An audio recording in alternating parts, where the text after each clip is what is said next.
আমার জন্মস্থান চিটাগাং, আমি ওখানে জন্মগ্রহণ করি। আর আমার দেশের বাড়ি হচ্ছে ময়মনসিং। জি। আমার বাবা মা ময়মনসিং এ থাকেন, তো ওরা বিয়ের পর ওখানে সেট হয়ে যায়। বিয়ের পর ওখানে ময়মনসিং থেকে ওরা চিটাগাং সেট হয়ে যায়। আচ্ছা। ওখানে আমার বাপ মা ওখানে থাকে। আমরা হচ্ছে আপনার 5 বোন 4 ভাই। 5 বোন 4 ভাই। আপনার পজিশন? আমি হচ্ছে বোনদের মধ্যে 4 নাম্বার। আমার ছোট একজন আছে, আমার বড় 3 জন। জি। 9 ভাই বোনের মধ্যে আপনি হচ্ছেন 4 নাম্বার। জি জি।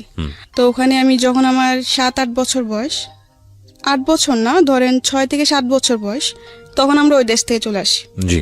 আমাদের ওখানে জমি জামা সব বিক্রি করে আমরা ময়মনসিংহে চলে আসি। আসার পর আসার পর এখানে আমরা ঘর দর তোলা হয় বাড়ি করার পরে আমি স্কুলে ভর্তি হই। ঠিক আছে। এর মধ্যে বলে রাখি, আমার আব্বু, যেহেতু আমার কোনো বড় ভাই নেই, আমার আব্বু পুরা সংসারের দায়িত্ব তার আচ্ছা, উপর। কি করতেন উনি? পেশায় কি ছিলেন? উনি আপনি রাঙামাটি এখনো করে, সেই কাজটা সে এখনো করে। রাঙামাটি হচ্ছে আপনি পাহাড় থেকে এরা বাঁশ কেটে দিবে, ওই বাঁশটা নিচে নামায় ট্রাকে ভরে এটা মানে বিভিন্ন জায়গায় পাঠানো হয়। আচ্ছা, এই কাজটাই মূলত করেন? হ্যাঁ, আমার বাবা এটা করে। আর এতে তার রোজ ইনকাম হচ্ছে আপনার 1000, 1200, 1500 টাকা রোজ ইনকাম হয়। ঠিক মতো করতে পারলে, আর যদি না করতে পারে তাহলে খুব কম হয়। আচ্ছা। তো এই দিয়ে আমার ফ্যামিলি সংসার চলে আর কি। তো আমার বাবাও তো এত বড় সংসার, আমরা 9 ভাই বোন, ধরতে 11 জন টোটালি ফ্যামিলিতে।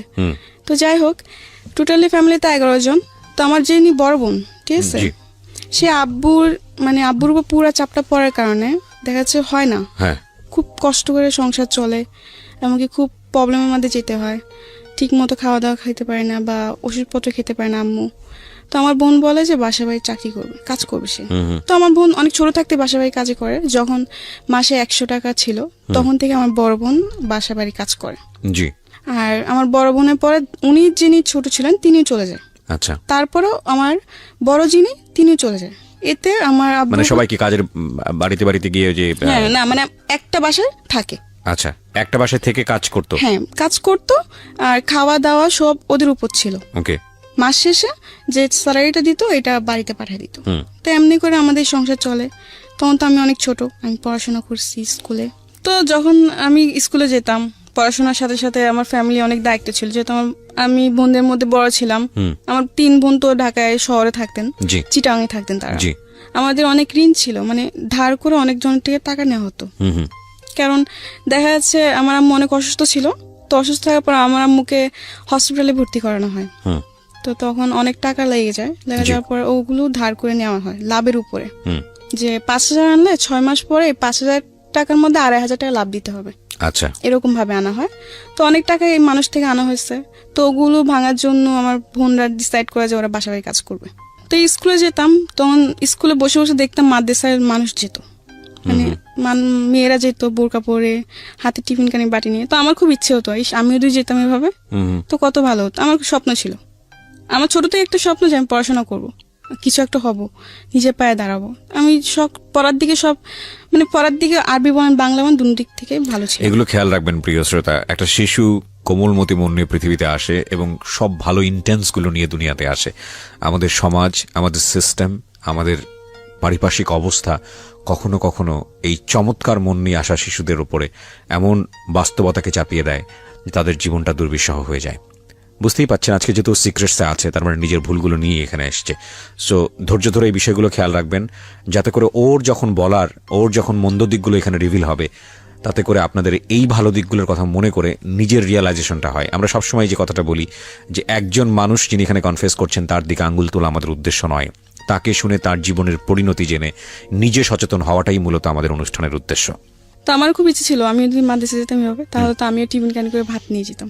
আমার খুব শখ এগুলো। আমার ছোট থেকে যেমন কিছু কিছু শখ আমার খুব গেছিল। আমি জালি দিয়ে মাছ মারতে খুব পছন্দ করতাম। আচ্ছা, বিলেজে। বুঝতে পারছেন যে একেবারে গ্রাম অঞ্চলে বড় হওয়া। জি জি। তো আরো কিছু শখ আছে, যেমন শাড়ি পরা। মেয়েদের খুব কমন শখ। হ্যাঁ, যাই হোক, এরকম কিছু শখ। আর ছোট থেকে আমি ছেলেদের সাথে চলাফেরা করতে বেশি পছন্দ করতাম। আচ্ছা।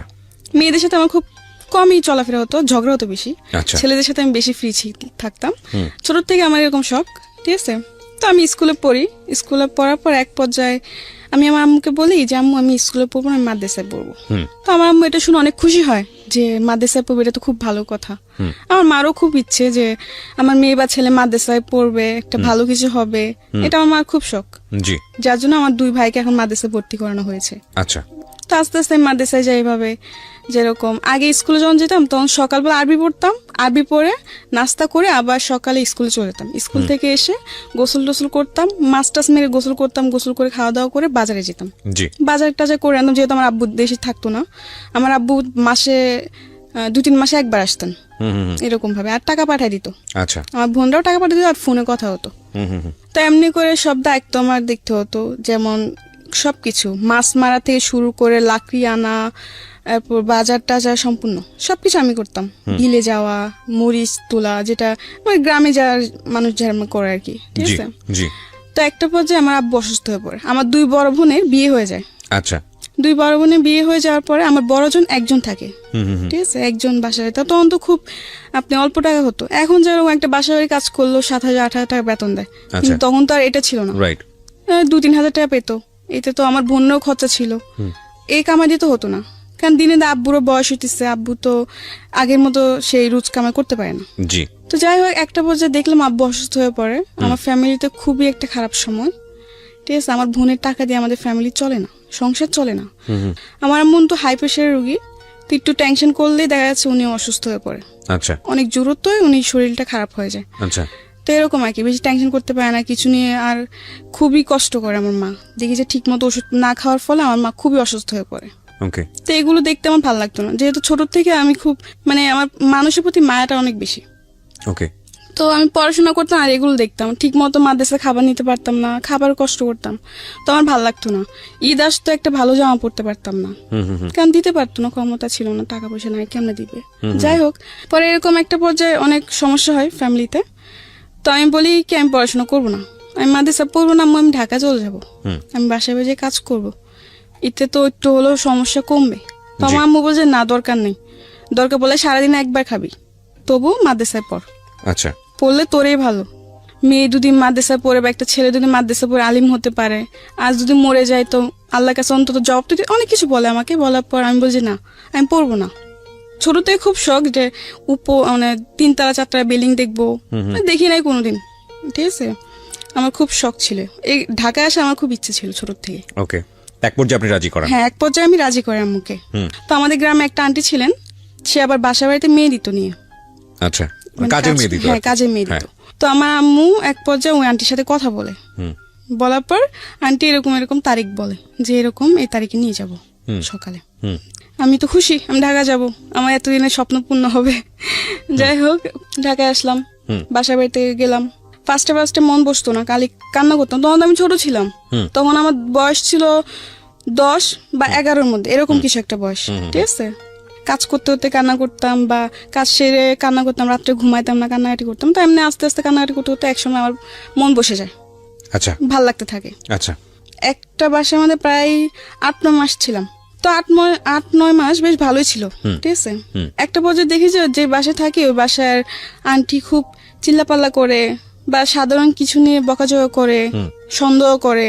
আর ওই বাসাটা আমাদের কিরকম ছিল যে উনিরা আবার, ওরা গ্রামেরই, ঢাকায় মিডিল ক্লাস ফ্যামিলি, বেশি বড় লোক না ওরা, খুব ওদের মার্কেটে একটা দোকান ছিল, ওটা দিয়ে আর কি চলতো। তো ওদের বাসায় আমি কাজ করতাম, তখন আমার বেতন ছিল মাত্র 1500। তো মাস শেষে বেতন বাড়িতে পাঠিয়ে দিতাম, আব্বু নিয়ে যেত, না হলে আম্মু নিয়ে যেত, না হলে তখন তো মনে হয় বিকাশ ছিল কি ছিল না, আমার পুরোটা খেয়াল নাই। তো যাই হোক, এমনি করে বাড়িতে টাকা পাঠাই দিতাম, আমি রাখতাম না কিছু। তো এমনি 8-9 মাস করার পর দেখলাম যে আন্টি অযথা বকাঝকা বা গায়ে হাত তুলতে আসে, এরকম কিছু একটা করে। তো আমি বলছি আমি থাকবো না। আচ্ছা যাই হোক, থাকবো না। তো আমার বলে কেন থাকবে না, এসে অনেক কিছু করে ওই বাসাতে আমি চলে আসি। চলে এসে আরেকটা বাসা যাই, ঠিক আছে। ওই বাসাটা বেশ ভালোই ছিল, কারণ সব থেকে ভালো ছিল কি জানেন, আমি বললাম যে ছোট থেকে আমি ছেলেদের সাথে চলতে বেশি পছন্দ করতাম, ঠিক আছে। তো ওই বাসায় যে বাসায় গেছি নেক্সট টাইম, ওই বাসার মধ্যে আমার সমান 2টা মেয়ে ছিল, আরেকটা ছেলে ছিল। তারা মানে আন্টির 3 জন সন্তান বাচ্চা ছিল, ঠিক আছে। 2টা মেয়ে, একটা ছেলে, ছেলেটা ছোট, মেয়েগুলো আমার সমান। তো ওদের সাথে খেলাধুলা করতাম, কাজ সেরে, আর আমাকে খুব আদর করতো। আর ওখানে একটা ছেলে ছিল, ছেলেটার নাম বলতে চাচ্ছি না, বাট বাড়িওয়ালার ছেলে, কিন্তু কোনোদিন আমাকে ওরকম নজরে দেখে নাই, কাজের মেয়ের নজরে দেখে নাই। আচ্ছা, ভাবতো যে আমিও ওদের একটা কিছু ফ্যামিলি মেম্বার। ফ্যামিলির মতো দেখতো। যাই হোক, তো ওদের সাথে খুব ভালো সময় কাটে। আস্তে আস্তে ওখানে বেশ অনেকদিনই ছিলাম, ঠিক আছে। তো একটা পর্যায়ে ওই বাড়ির যে মানে আঙ্কেল, আমি উনিকে আবার আঙ্কেল আন্টি বলতাম, ঠিক আচ্ছা। আছে। আঙ্কেল একটা পর্যায়ে দেখি কি যে কিরকম জানি একটু অদ্ভুত টাইপের ব্যবহার করতে থাকে। আপনার বয়স তখন কত? তখন আমার বয়স এই 10 থেকে 11। 10 থেকে 11, ওকে। তো এত কিছু বুঝতাম না তখন।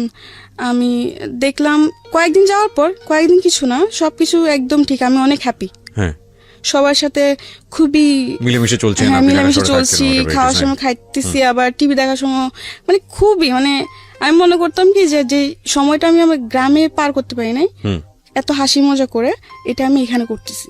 যে যাই হোক, একটা পর্যায়ে দেখি যে আঙ্কেল একটু অন্য টাইপের হয়ে গেছে। এরকম যে মানে রাত্রে দেখি রুমের পাশে এসে দাঁড়ায় থাকা, বা রাত্রে ঘুমানো পরে আর কি, ঠিক আছে। তো আমার একটা অভ্যেস ছিল কি, আমি টিভি দেখতাম। আচ্ছা, অনেক রাত্রি পর্যন্ত টিভি দেখতাম, 2টা-3টা পর্যন্ত আমি টিভি দেখতাম। তো আমি সব কাজকর্ম ছেড়ে আড্ডা মেরে শেষ হওয়া যাওয়ার পরে খাওয়া দাওয়া সেরে ওরা ঘুমায় পড়তো। তো ওরা তো ওদের বেডরুমে যে ঘুমায় পড়তো, তা আমি ড্রয়িং রুমে বসে টিভি দেখতাম। আচ্ছা, রাতে 2টা-3টার মতো টিভি দেখতাম। Okay. তো একটা পর্যায়ে দেখি যে ওই ঘরে আঙ্কেল রাত্রে হঠাৎ করে এসে ডাক দেওয়া, বা আমাকে বলতো যে পানি নিয়ে আসো, এটা সেটা। তো আমি নিয়ে যেতাম। কিন্তু একটা পর্যায়ে দেখি যখন আমাকে বলতো পানি নিয়ে যাও, তখন যখন আমি ওকে পানিটা দিতে যাব, তখন ও আমার গ্লাসটা না আমার হাতটা ধরতো। মানে এরকম ভাবে অনেক কিছু কিছু অড জিনিস আপনি খেয়াল করলেন, এবং যেটা আপনার কাছে খুব অস্বস্তিকর মনে হয় রিওলা। আচ্ছা, তো আমি মনে মনে ভাবলাম যদি বলি তো হয়তো সবাই আমাকে দোষারোপ করবে, মিথ্যা বলতিস, আচ্ছা। এরকম কিছু না। আচ্ছা। কারণ তারও তো 2টা মেয়ে আছে, আচ্ছা, ঠিক আছে। পরে কিছু বলি নাই। পরে আমার বড় বোন ছিলেন, আবার আমি যেখানে থাকতাম ওখান থেকে কিছুটা দূরে আমার বড় বোনের বাসা, ওখানে সে কাজ করতো। আচ্ছা, তো আমি আমার বড় বোনকে বলি আমি থাকবো না এই বাসায়। কিন্তু আমার আরেকদিকে মায়া ছিল ওই ছেলেটার প্রতি, কারণ ওদের সাথে আমি এত ভালো সময় কাটাইছি, ও আমি চলে যাই, ওদেরকে খুব মিস করবো, আমি যেতে চাইছি কিন্তু না যেয়ে আমি পারতেছি না, আমার এগুলো ভালো লাগছে না। তো আমার বোনকে বলে আমি থাকবো না, আমি চলে যাবো। তো আমার বোন বললো কেন, এতদিন বললে এত ভালো ভালো, এখন তুই চলে যাবে, কারণ কি? আমি বলছি না আমার ভালো লাগে না, আমি থাকবো না, আমি চলে যাবো। এরকম বলার পর আমার বোন অনেক কারাগারি করে। আচ্ছা, এই 2 দিন পর বাসা চেঞ্জ করে, এটা কি ভালো? কিন্তু আমি কেন বাসা চেঞ্জ করি এটা তো ওরা জানে না, আমি তো ওদের সাথে শেয়ার করি না জিনিসটা। এমনি করে আমার বোন বলে থাক, দেখ বাড়িতে অনেক প্রবলেম, কয়েকটা মাস থাক কষ্ট করে। তো এমনি এমনি আমি আর 2টা মাস থাকি। থাকার পর খুবই দেখা যাচ্ছে আমি রাতে ঠিক মতো ঘুমাতাম না, ভয় থাকতো সবসময়, মনে মধ্যে ভয় কাজ করতো। জি, কারণ এই জিনিসগুলোর সাথে তো আমি আগে কোনোদিন মানে ভাবি নাই যে এরকম কিছু একটা, মানে অনেক কিছু মানে গ্রামের টাইপে ছিলাম, এত বুঝ জ্ঞান বা এত ইন ডিটেল ইন ডেপথ জানা ছিল না। না জানা ছিল না। 2 মাস থেকে আমি বাসার থেকে চলে আসি, কিন্তু আমার মন খারাপ ছিল ওদের জন্য, যে সবাইকে ছেড়ে চলে আসছে। আমি অনেক আসার পর অনেক কান্নাকাটি করি। তো আমার বোন বলে কি তোর এখানে থাকতে হবে না, তুই আমার খালাম্মাদের কাছে চলে যা। আমার খালারা তখন কলাবাগান থাকতেন। আচ্ছা, ওখানে ওরা খালারাও কাজ করতেন। আচ্ছা, তো আমার বোন বলে তো ওরা ওদের কাছে চলে যা। তো আমি এক পর্যায়ে আমার খালাম্মাদের কাছে চলে যাই, ঠিক আছে। ওখানে যাওয়ার পর ওরা আমাকে একটা বান্দা বাসায় দেয়। ওই বাসাতে আমি একটা বেবি রাখতাম, বাচ্চা, মানে বাচ্চার দেখাশোনা করতে হ্যাঁ হতো বাচ্চার আপনাকে। দেখাশোনা করতাম। তো যখন আমি যাই তখন ওর বাচ্চার বয়সটা ছিল আপনার 2 থেকে 2.5 মাস, অনেক ছোট। আর ওর বাপ মা দুজনে চাকরি করতেন, চাকরিজীবী ছিলেন, হাজবেন্ড আর ওয়াইফ। আমি ওই বাচ্চা দেখাশোনা করতাম ছোট থেকেই, ওকে খাওয়ানো দাওয়ানো সবকিছুই আমার দায়িত্ব ছিল, গোসল থেকে নিয়ে ঘুম পাড়ানো। তো বাচ্চার বয়স কত ছিল? ওই যে বললাম 2.5 মাস। 2-2.5 মাসের বাচ্চার পুরো দায়িত্ব আপনার উপর? হ্যাঁ আমার উপর। তখন আপনার বয়স কত? আমার তখন বয়স হচ্ছে আপনার 12 12 very 12.5 tough job, very very tough job. হ্যাঁ, ঠিক আছে। তখন আমি তো নিজে একটা বাচ্চা, আমি একটা বাচ্চায় কি করবো? তবে একটা জিনিস সবসময় মাথায় ভাবতাম যে আমার করতে হবে, কারণ যদি আমি না করতে পারি তাহলে আমি কাজ করব কি করে আর টাকা কামাই করব কি করে। তখন আমার এই চেষ্টা ছিল। আমি ছোট থেকে একটা কি, আমি কোনো কিছুর জন্য হার মানতাম না সহজে। আমি যেটা হয় না এটা আমি করব, বারবার চেষ্টা করব। তো তখন ওই বাচ্চার দেখাশোনা সব আমি করতাম। তো এমনি এমনি বেশ বাচ্চার সাথে এমনি থাকতে থাকতে বাচ্চা আস্তে আস্তে বড় হয়, ঠিক আছে। বড় হতে থাকলো, বেশ ভালোই সময় কাটতেছিলাম, আমার বেবির সাথে খেলাধুলা করতাম। ফলে কি একটু কষ্ট হতো, যেমন রাতে 2টা-3টা পর্যন্ত জায়গা থাকতে হতো আমার বাচ্চাকে নিয়ে। তো এদিক থেকে আমি একটু কষ্ট পেতাম, ঘুমের থেকে আমি খুব কষ্ট করতাম, ঘুম জিনিসটা বেশি কষ্ট করতাম আমি ওখানে। ওকে। তো যাই হোক এমনি করতে করতে 6-7 মাস কেটে গেল। যখন বাচ্চা 8 মাসের বয়স তখন আমি ওখান থেকে চলে আসি। যাই হোক ওখান থেকে আসারও কারণ আছে, আসতাম না, কারণ একটা বাচ্চাকে রাখতে রাখতে ওটার প্রতি আমার মায়াও চলে আসছে। হুম হুম হুম। কিন্তু ওরা এমন কিছু করতেছিল তখন যে না এসে আমি পারতেছি না, কারণ একটা সহ্যের সীমানা থাকে। ওখানে কিছু প্রবলেম হইতেছে যে বাচ্চা কান্না করতেছে কেন, এটা জবাব দিতে হবে আমার। এখন স্বাভাবিক, একসময় হাসবে একসময় কান্না করবে, এটাই তো নিয়ম। সবাই তো আর সবসময় হাসবে না, সবসময় কান্নাও করবে না, এটা তো ওদের বুঝতে হবে। কিন্তু ওটা বুঝে না। ওরা খাবার দিল, খাবারটা পুরোপুরি খায় না। সবসময় কি একটা মানুষ কি সবসময় খাবার শেষ করে উঠতে পারে? এটা বুঝবে না, বলে কি তুই বাচ্চাকে ঠিক মতো খাবার দাবার করাস না, এই করাস না সেই করাস না, অনেক কিছু। মানে এগুলো নিয়ে আমার সাথে অনেক মানে খারাপ ব্যবহার করতে থাকে, অনেক রাফ ব্যবহার করে আমার সাথে। তো এগুলো আমার ভালো লাগে না। তখন তো আমি বেশ একটু হলো বড় ছিলাম, তো আমার এগুলো অনেক খারাপ লাগতো যে গরিব হয়েছে বলে এত অবহেলা, আমার এগুলো ভালো লাগতো না।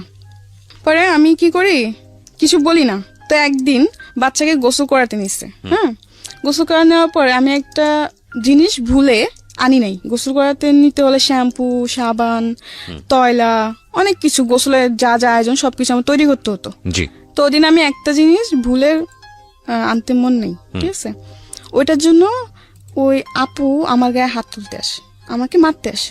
আচ্ছা। মারে নাই, ওর মা ধরে ফেলে, কিন্তু ওদিন আমার গায়ে এমন ভাবে নখ দিয়ে ধরে যে আমার পুরো নখের খামচি লেগে রক্ত বের হচ্ছে আমার হাতের থেকে। আচ্ছা যাই হোক, পরে আমার কান্নাকাটি করি। তখন আমার খালাম্মাকে ফোন দিই, আমি থাকবো না। কেন থাকবি না? যে আমাকে মারতে আসছে। কেন মারতে আসছে? এই কারণ। তো আমি বলছি হয় এরকম মাঝে মধ্যে, থাক, এগুলো হয়। আমি বলছি না, আমি থাকবো না। এগুলো হয় মানে আমি এতদিন ধরে থাকি, এখন একটা ভুল হয়েছে দেখে ও আমাকে মারতে আসবে, এটা কোনো কথা? আমি রেগে যাই। তো আমার খালাম্মা বলছে আচ্ছা ঠিক আছে যা, থাকবি না তো থাকার দরকার নেই। এখানে একটা বিষয় একটু ইন্টারাপ্ট না করলেই নয়, হয়তো অনেকেই মন খারাপ করবেন আমার ইন্টারাপশন দেখে, কারণ গল্পের কন্টিনিউটি নষ্ট হয়। তারপর বিনীতভাবে বলছি, because this is very important. ছোট বাচ্চা যেসব কাজের লোক যারা টেক কেয়ার করে, তাদের কিন্তু শুধু ছোট বাচ্চার হ্যাসেলটা নিতে হয় না, আরেকটা ভয়াবহ রকমের হ্যাসেল আছে, সেটা হচ্ছে এই মায়ের হ্যাসেল। এই কারণে বলছি যে মা যদি প্রথম সন্তান হয়ে থাকে, খুব কনসার্ন থাকে তার উপর, বাচ্চাটার উপরে, এক। আর দুই নম্বর হচ্ছে মেডিকেলি আপনারা যদি যোগাযোগ করেন তাহলে দেখবেন ওই সময় শরীরে একটা হরমোন থাকে মায়েদের শরীরে, যেটা তাদের অনেক বেশি অ্যাংরি রাখে, অনেক বেশি রাগান্বিত রাখে। সো পান থেকে চুন খসলেই দেখবেন যে অনেক বেশি মেজাজ করছে। তো ওই হ্যাসেলটাও কিন্তু ওই কাজের লোকের উপরে গিয়েই পড়ে। সুতরাং বুঝতেই পারছেন ইটস এ ডিফিকাল্ট জব। আমরা মাদেরকে নিয়ে কথা বলি, কিন্তু যখন এটা ডাইভার্ট হয়ে কাজের মানুষের উপর চলে যায়, তখন কিন্তু সেটা আরো ভয়ানক আকার ধারণ করে। এবং 12-13 বছরের ছোট্ট একটা কাজের মেয়ে, তার কিন্তু এই জিনিসটা বোঝার বিষয় না। সো খুব স্বাভাবিকভাবেই তার উপরে হ্যাসেলটা অনেক বেশি হয়, যেটা ওর জায়গা থেকে কিছুটা হলেও আমার কাছে মনে হচ্ছে যে এরকম হলেও হতে পারে। হ্যাঁ বলেন। তারপর পরে আমার খালাম্মাকে আনার পর আমার খালাম্মা বলে থাক। তা আমি বলছি না, আমি থাকবো না, আমার এগুলো ভালো লাগে না। আমার বাচ্চা রাখতে খুব কষ্ট হয়, আমার ঘুমের খুব কষ্ট হয়। আমি দেখা যাচ্ছে বাচ্চা রাখতে রাখতে বিকাল 4টা-5টা বাজে, আমি দুপুরে খাবার খেতে পারি না। বাচ্চা ঘুমালে তবে আমার খেতে হবে, ঠিক আছে। এখন বাচ্চা না ঘুমালে এমনও দিন যায় 4টা-5টা বাজে আমি দুপুরে খাবার খেতে পারি না। আবার বোর সকালবেলা উঠতে হয়, রাত 2টা-3টা বাজে শুয়ে আবার বোর 6টা-7টার সময় উঠা অফিসে যাবে, তোর সবকিছু তৈরি করতে এমনি আমার খুবই কষ্ট হয়ে যায়, আমি অসুস্থ হয়ে পড়তেছিলাম। তো এমনি বললো আচ্ছা ঠিক আছে, আর 1 মাস থাক তুই, আরেকটা বাসা দেখে তখন নিয়ে যাবো তোকে। তো আমি বলছি আচ্ছা ঠিক আছে। তো এমনি বলে ও আপুদের সাথে কথা বলে আমার খালাম্মা যে ঠিক আছে তোমরা একটা নতুন মানুষ দেখে নাও, আমার বোনজি থাকবে না, তো ওকে আমরা 1 মাস পর নিয়ে যাবো, তোমরা 1 মাসের মধ্যে আরেকটা মানুষ নিয়ে নাও। তো আচ্ছা ঠিক আছে। তো ওখান থেকে আমি চলে আসি। চলে আসার পর আমি আরেকটা বাসে যাই, ঠিক আছে। ওখানে যাওয়ার পরে ওখানে আপনি ছিল হচ্ছে আঙ্কেল আন্টি দুজন জব করতো, উনি 2 মেয়ে ছিল। 2 মেয়ে থেকে 1 মেয়ে বিয়ে হয়ে পড়ে শ্বশুর বাড়িতে, আরেক মেয়ে ভার্সিটিতে পড়ে, আচ্ছা কলেজে পড়ে। তো আচ্ছা ওখানে বেশ ভালোই কাটতেছে সময়, কিন্তু একটা পর্যায়ে আবার সে একই প্রবলেম লক্ষ্য করলাম যে আঙ্কেল একটু মানে তার নজর একটু অন্যরকম হয়ে গেছে। তখন আপনি মোটামুটি বোঝেন যাদের ব্যাড ইন্টেনশন আছে, আপনি এটা তখন মোটামুটি বোঝেন, হালকা হলে বুঝি। আচ্ছা তো যাই হোক, পরে ভাল লাগে না। এই তখন মনে মনে বলি যে আমি যেখানে যে আমার কপালে কি এগুলোই মিটে, এগুলোই জুটে, আমার কি একটা ভালো বাসা হবে, জুটবে না কপালে, এগুলো বলে কান্নাকাটি করতাম আর কি। তো আবার বলে আমি থাকবো না, ঠিক আছে। তো এক পর্যায়ে আমার খালাম্মার রাগারাগি হবে, থাকবি না মানে রোজ রোজ বাসা পাল্টানো, কয়েকদিন পর বাসা পাল্টানো, এগুলোকে মানুষ ভালো বলে, এই সেই অনেক কিছু বললো। তো আমি বলছি না, আমি থাকবো না, যে আমি আর বান্দা বাসা চাকরি করবো না। এক পর্যায়ে বলে আমি বান্দা বাসা চাকরি করুম না। তো বলে কি তুই করবি না তো কি করবি? তো আমি বলছি আমি চাকরি করুম। তুই তোকে এখন কে চাকরি দিব? আমি বলছি কে চাকরি দিব মানে? মানুষকে চাকরি করে না, আমিও চাকরি করুম। আর না হলে আমি রাত্রে কোনো বাসে থাকুম না, আমি সারাদিন কাজ করুম, রাত্রে হলে চলে আসবো। এরকম ভাবে অনেকজন এখনো করে। তো ওরকম ভাবে আমি বললাম যে করবো। তো আমার খালামা ফার্স্টে রাজি হয় যে না ও, তো আমার খালামা বলে কি ও সারাদিন কাজ করে ঘুরবি ফিরবি, বাইরে বাইরে ঘুরবি, এগুলো করতে চাস তোরা, এসে অনেক কিছু বাজে বাজে কথা বলে। তো আমি বলি যে না, আমি কাজ করব, এতে আমি কোনো শয়তানি করবো না, তোমাদের কথা মতো আমি চলবো। তো আমার খালামাকে বলো ফার্স্টে রাজি হয় না, পরে অনেক জোরাজুরি করে আমি রাজি করাই, ঠিক আছে। তো আমি চলে যাই, ওই বাসার থেকে চলে যাই। যাওয়ার পরে একটা বাসা নেই, সারাদিন থাকি, রাত্রে চলে আসি। ওখানে আপনি হচ্ছে রান্না বান্না। তো আমি তো ছোট ছিলাম, আমি রান্না বান্নাটা বুঝতাম, কিন্তু আমার চেষ্টা ছিল আমি করবো, আমি শিখবো, না শিখলে আমি ভবিষ্যতে রান্না করবো কি করে, আমার এটা ভাবনা ছিল। তো আচ্ছা ঠিক আছে, তো ফার্স্টে গেছি, ওই ঘরে আন্টি দেখাই দিত, ঠিক আছে। ওই ঘরে আন্টি আবার নিয়মটা হচ্ছে কি, উনিও জব করতো, বাট উনি হাজবেন্ডের সাথে উনি ডিভোর্স হয়ে যায়। আচ্ছা, ঠিক আছে, ডিভোর্স হয়েছে, উনি 2টা মেয়ে থাকে, ভালোই, 2টা মেয়ে খুব ভালো, আরো অনেক ভালো ছিল। তো ওখানে আমি রান্না বান্না করি। তা একটা পর্যায়ে দেখতেছি রান্না বান্নার, হ্যাঁ ওখানে আমি একটা জিনিস লক্ষ্য করে, ওখান থেকে চলে আসে একটাই কারণ, ঠিক আছে। আমি যেটা সত্য কথা, আমি যে আন্টির বাসায় থাকতাম, সে আন্টি একটু ব্যবহারটা অন্যরকম ছিল। আচ্ছা, ঠিক আছে, যেহেতু উনি হাজবেন্ড থাকতেন না, উনি যে ডিভোর্স হয়ে যায়, কিন্তু আন্টির সাথে উনি হাজবেন্ড কোনো সম্পর্ক ছিল না, কিন্তু মেয়েদের সাথে ওর বাবা তো কথা বলবেই। তো যাই হোক, তো একটা বছর দেখি কি যা আন্টির বাসায় প্রতিদিন একটা লোক আসে, কিন্তু যখন আমি প্রশ্ন করলাম কে ওদের মেয়েকে, তখন বলে যে জানি না আঙ্কেল, ঠিক আছে। কিন্তু আচ্ছা, যখন ওরা মেয়েরা বাসায় থাকতো না, তখন ওই আঙ্কেল রাত্রে আসতো, রাত্রে আসে, সারা রাত থেকে সকালে যেত। তো এগুলো আমার ভাবাতে লাগলো কি ব্যাপার, উনি আসে কিছু না, আবার আন্টির রুমে থাকে। যাই হোক, এরকম ভাবে ওরা আঙ্কেলটা আসে, ঠিক আছে। আঙ্কেলটা আসলে আস্তে আস্তে অনেক কিছু জিনিস দেখে আমার মনে সন্দেহ হতে লাগলো। তখন তো আমি একটু হলে বুঝতাম। তো একদিন আমি আন্টি আন্টি ওই আঙ্কেলটা কে, বলে কি ওটা তোর আঙ্কেল। আমি বলছি আঙ্কেল মানে, বলে কি বিয়ে করছে। কিন্তু ওই আঙ্কেলের শুনলাম যে আবার তার আরেকটা সংসারও আছে। আচ্ছা, আমি কিছুটা হলে বুঝতে পারছি যে যেগুলো হচ্ছে সেগুলো ঠিক না, কারণ আঙ্কেল একটা সংসার আছে, আঙ্কেল হয়তো আরেকটা বিয়ে করছে, বা মানে আপনার কাছে ভালো লাগছিল না বিষয়টা, ভালো লাগতেছিল না। তো আমি বলি কি আমি এখানে থাকবো না, কারণ ওইখানেও সমস্যা হয়। হ্যাঁ, ওখানে সমস্যা হয় বলতে কি, ওই আঙ্কেল ছাড়া আরো অনেকজনে আসে। আচ্ছা, তো আপনার কাছে পরিবেশটা ভালো লাগেনি, তো আপনি ওখানে চলে গেছি। যাই হোক, যাওয়ার পর আমি বলি কি যে আমি আর বাসায় কাজই করবো না, আমি চাকরি করবো, আমি গার্মেন্টস করবো, আর নাহলে যে কোনো একটা চাকরি করবো। বলে কি এত ছোট মেয়েকে গার্মেন্টস চাকরি দিবে না, এটা সেটা ওইটা তুই পারবি না। তো আমার খালামার সাথে একটা মেয়ে থাকতো, সে আবার গার্মেন্টসে চাকরি করতো। তো আমি বললাম কি আপু, তুমি না আমার জন্য একটা গার্মেন্টসে চাকরি দেখো, আমি না তোমার সাথে চাকরি করবো। তো ও বলে কি আচ্ছা ঠিক আছে দেখবো না, এমনি করে বলে কি আচ্ছা ঠিক আছে দেখবো না, এমনি 1 মাস কেটে যায়, মানে সিরিয়াসলি নেয় না আর কি। না সিরিয়াসলি না জিনিসটা। তো কেটে যাওয়ার পরে আমি কোনো চাকরি টাকরি করি না, এমনি 1 মাস কাটলো, 2 মাস কাটলো। 2 মাসে আমার খালাম্মা আমার কাছে 5,000 টাকা ধার পেয়ে যাবে, কারণ তার কারণে খাওয়ার বিল দিতে হতো, খাওয়া থাকা 2,500 মাসে দিতে হতো। তো এমনি 2 মাসে আমি পুরা বসা, আমার বাড়িতে টাকা পাঠাতে পারতেছি না, ঠিক আছে। আর দ্বিতীয়ত হচ্ছে আব্বু ঠিক মতো কাজ হচ্ছে না, কাজ বন্ধ, অনেক সময় দেখা যাচ্ছে কাজ বন্ধ থাকে, গাড়িগুলো অফ থাকে। 2 মাস পরে কোনো চাকরি হয় নাই, আমি খুব চিন্তায় পড়ে গেছি, এত টাকা বাড়িতেও প্রবলেম হচ্ছে, সাইডে খালাম্মা এত টাকা পাবে কোথা থেকে, কি দিব না দেবো, মাথা পুরো নষ্ট আমার। তো একটা পর্যায়ে একটা হসপিটালে চাকরি আসে, মানে হসপিটালে দেখাশোনা করার জন্য এরকম একটা চাকরি আসে। তো আচ্ছা আমি কাগজপত্র জমা দিই, আমার জমা নিয়ন্ত্রণ কার্ড ওখানে জমা দিই, আমি তো খুশি, যাই হোক একটা তো কাজ পাইছি। তখন ওখানে স্যালারি ধরছে আপনি 10,000, আমি তো আরো খুশি। যাই হোক 10,000 টাকা স্যালারি পর মাসে 5,000 টাকা বাড়িতে পাঠিয়ে দিব, আর 5,000 টাকা আমার নিজের জন্য রাখবো, আমি বেশ ভালোই। তো ঠিক আছে, ওখানে জবটা নিচ্ছে হয়েছে 8 ঘন্টা করে ডিউটি।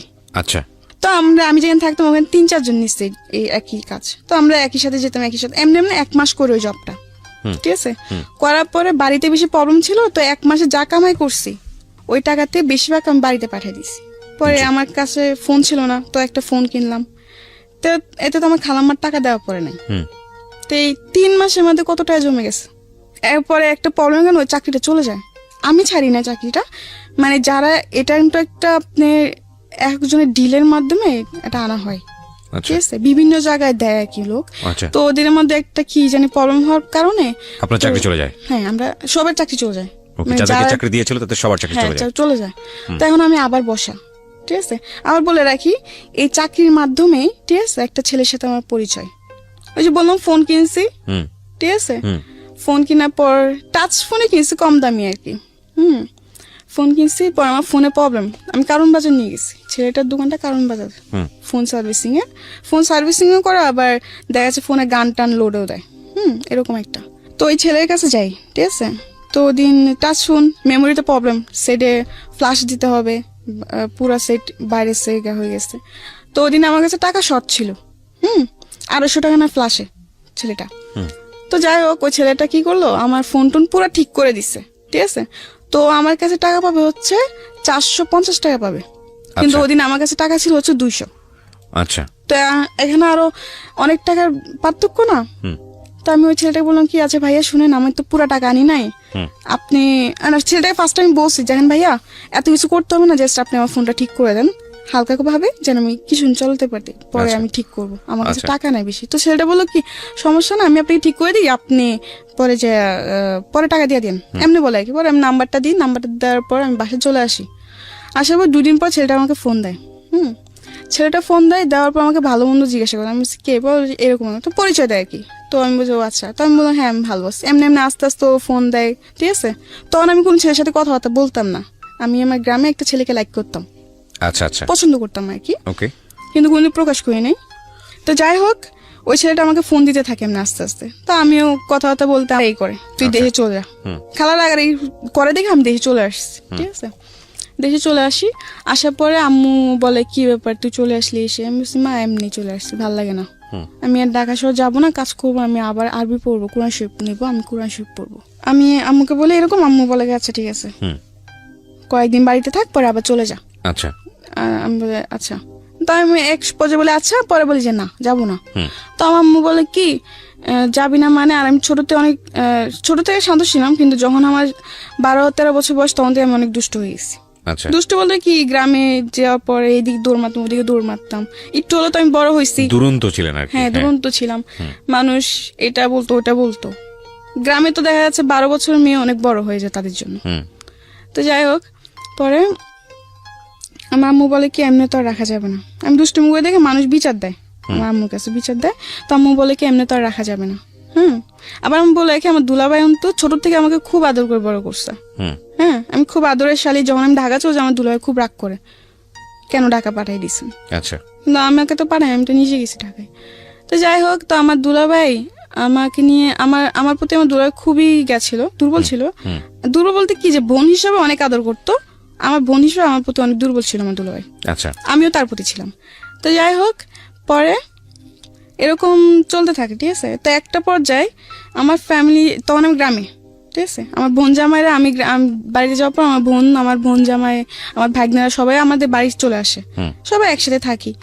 তো একটা পর্যায়ে কি হয়, একদিন আমার দুলাভাই কাজ করতেছেন, তো আমি কি করলাম, শয়তানি করে যে পিছের থেকে উনিকে জাবড়ায় ধরলাম, কোমরে ধরে হাসতেছি, শয়তানি করতেছি। এটা আমার মামি দেখতে পারে। আচ্ছা। মামি দেখতে পায়, মামি দেখার পর আমার আম্মুকে যে এটা বলে, হুম হুম আমার আম্মুকে আর আমার বোনকে এই জিনিসটা বলে। আচ্ছা। বলার পর ওই জিনিসটা ওর একটু স্বাভাবিক ভাবে নেয় না, জিনিসটা অন্য নজর ভাবে, মামি অন্য ভাবে বলে, অন্য ভাবে নেয়, এটা স্বাভাবিক, বুঝছেন। তো বলার পরে এগুলো নিয়ে আস্তে আস্তে দেখি আমার বোন জামা আর আমার বোন ঝগড়া করতে শুরু করে, মানে সবাই এটা ডাউট যে আমার বোন জামার সাথে আমার কোনো সম্পর্ক আছে। ওকে। কোনো খারাপ সম্পর্ক আছে বা এরকম কিছু, কিন্তু আসলে তো তা না। যাই হোক, এরকম করতে করতে এক পর্যায়ে আমার বোন আর বোন জামার মধ্যে খুবই প্রবলেম ক্রিয়েট হয়, ঠিক আছে, খুবই ঝগড়াঝাটি, কি একটা জানি অবস্থা বলার বাইরে। তো আমার বাপ মা এগুলো দেখে বলে কি আমাকে বিয়ে দিয়ে দিবে, আচ্ছা। বিয়ের গেটা, এই 12-13 বছর বয়সী, হ্যাঁ 12-13 বছর বয়সে আমাকে তারা বিয়ে দিয়ে দিবে। তো আমার বোন জামাই বলে যে না, এই বয়সে ওকে কেন বিয়ে দিবেন, ওর বড়জন বাকি মানুষ তো খারাপ বলবে, যে ছোটটা বিয়ে হয়েছে বড়টা বিয়ে হয় না, তার মানে ছোটটা নিশ্চয় কোনো প্রবলেম আছে। তো আমার বোন জামাই ফার্স্টে রাজি হয় না, আমার মা বলে কি যে না বিয়ে দিব, কেন ওদের সন্দেহ যে আমাকে যদি বিয়ে না দেয় তাহলে হয়তো আমি আমার বোন জামাইয়ের সাথে ভেগে যাবো, আচ্ছা, আমার বোন জামাইয়ের সাথে আমরা বিয়ে করে ফেলবো, এরকম একটা কিছু, এতে আমার বোনের জীবনটা নষ্ট হয়ে যাবে। তো যাই হোক, তো অনেক চাপের মধ্যেই, ঠিক আছে, আমার এই বিয়ে করতে হয়। আমার পরে একটা বিয়ের কথা আসে, ওই ঝগড়াঝাটির মধ্যে একটা বিয়ের প্রস্তাব আসে আমার জন্য। আচ্ছা, আমার মামা দেখে বলে রাখে, তো আমার মামা বিয়ের প্রস্তাবটা নিয়ে আসে, ঠিক আছে। কিন্তু যার সাথে আমার বিয়ের প্রস্তাবটা আনা হয় সে আমার থেকে অনেক বড়, আমার আচ্ছা। থেকে অনেক বয়স বেশি, তার হয়তো আমার 2 জন্মে বড় হবে, ওকে, অনেক বয়স। তো যাই হোক, সবাই দেখে শুনে কথাবার্তা বলে তারা রাজি। হুম তো আমাকে দেখায়, ওদের পছন্দ হয়, তো ওরাও রাজি, আমার ফ্যামিলিরাও রাজি, বাট আমি রাজি ছিলাম না। কিন্তু আমি তখন না বলেও পারতেছি না, যদি আমি এখন এই বিয়ে না করি হয়তো আমার বোনের জীবনটা নষ্ট হয়ে যাবে, 2টা বাচ্চা আছে, ওদের জীবনটা নষ্ট হয়ে যাবে। তখন আমার মাথায় খালি কি করব না করবো বুঝে কুল পাই নাই, ঠিক আছে। তো আমার বোন জামাই বলে কি এই বিয়ে হবে না, আমার মা বলে কি এই বিয়ে হবে। দুজনের মধ্যে এগুলো নিয়ে অনেক ঝগড়াঝাটি, দ্বন্দ্ব তৈরি হয়। হ্যাঁ, দ্বন্দ্ব তৈরি হয় যে এই বিয়ে হবে, এই তো অনেক ঝগড়াঝাটি হয়, ঠিক আছে। তো আমাকে আমার মামার তো বোন একটা বলে কি, দেখ তোর জামাই বুড়া, এই সেই অনেক কিছু বলে। তো আমার আম্মু এসে বলে কি একদম চুপ। আমার মামার তো বোনটাকে বলে যে একদম চুপ থাকো, কি ছেলেরা কি বুড়া হয়, ছেলেরা কি কোনোদিন বুড়া হয়, এগুলো বলে, গ্রামে এখনো বলে এগুলো, এই ছেলেরা বয়স হলে কি বুড়া হয়ে যায়, এটা ওইটা সেটা অনেক কিছু বলে, ঠিক আছে। তো ওদিন আমার কিছু, তো আচ্ছা যাই হোক, ওই দিন কথাবার্তা ফাইনাল, এই বিয়ে পুরো ঠিক, ঠিক আছে।